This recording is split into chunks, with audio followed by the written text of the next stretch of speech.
Okay, if you do have any kind of sensor problems, a quick calibration may cure it.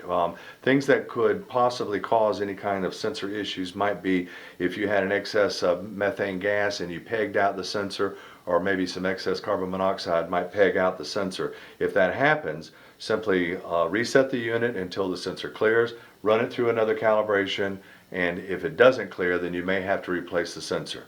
If you do have to replace the sensor and it's under the 3-year warranty, you simply call the MSA number. We'll go into that. You guys can post that probably. And then you would want to remove the sensor and replace it. The way you get to the sensors is real easy. Just remove the battery first. You want to make sure you do this with the unit off. So you don't want to have it running. That's how you take the battery off of it there. And then you want to get to the rest of the panel here. Do you need to wear gloves or be grounded?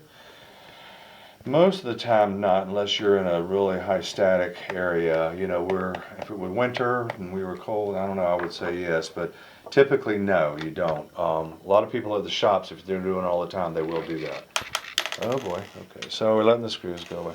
All right, but there's your inside of the unit, and these are your sensors right here. This is actually a dummy for a 4th sensor port if you want to put it in there. We have 3 sensors, yet we're monitoring for 4 gases, right?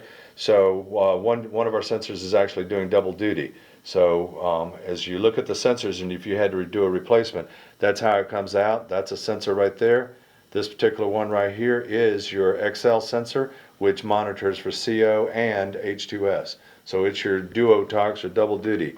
They're real easy to replace because you'll notice that you've got a ridge on the side of the sensor, and then there's a slot in the side of the cup.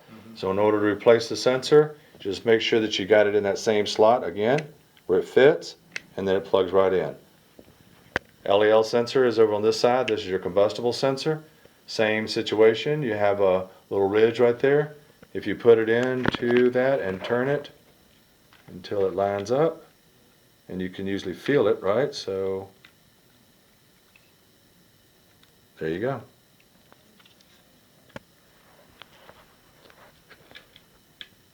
There it goes.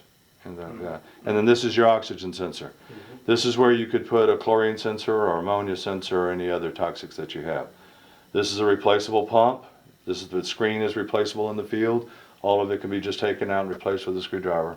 Not a very big deal at all. You want to make sure that the gasket is in here correctly. You can remove it. This is Gore-Tex on the filters up here in the front, so you just want to make sure that that all fits back in place. Like so. Make sure your sensors are all plugged in correctly. Goes back together. Screw it back together. Need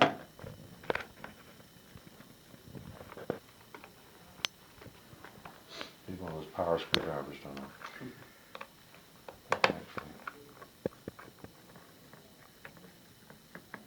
And when you go to put the battery back on, it's probably going to kick on.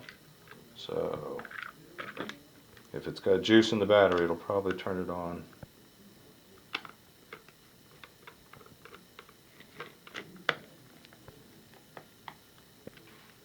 How long will a full battery charge usually last? That's a great question. You know what? It charges up in about 6 hours, and it will run for 16 hours at least. So, okay. That battery's low, so it didn't kick it right on.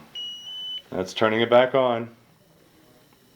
Letting it go through the operation mode. Pump's kicking on. Cool, that's good. Yep. And again, if you do want to input that company, department, and so forth, you can do that via a keyboard and a software program that you can download off the web. Okay. So if you go to MSA Safety. All right, so we're there, ready?